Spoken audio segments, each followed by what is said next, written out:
I've been a friend of Trevor Farmer's for many, many years, and when they run their very first Top Cats program, I was one of the people that they were invited to come along to be the guinea pig, I guess.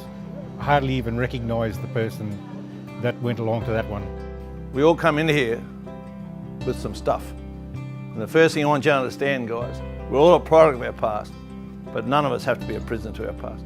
I was a very, very angry little fellow, very angry beaver. Anger was just under the surface all the time with me.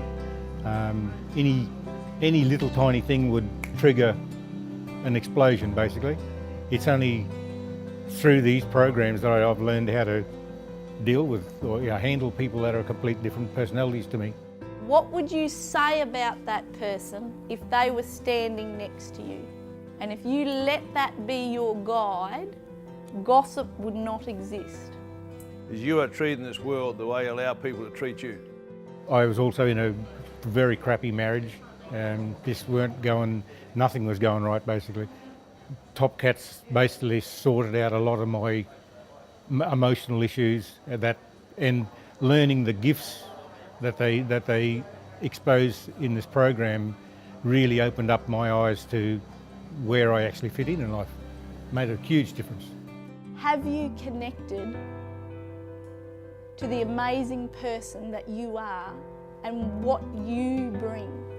What you bring into your marriage? What do you bring into your organisations? I have a lot of compassion for people. Trevor's like a big brother. Has been for a long time. If you want to straighten out some issues in your life, if you've got problems that have been dogging you for years, you need to come along to one of these programs because they will open your eyes to a lot of the subconscious stuff that you would not normally be exposed to or not even realise what the solutions are,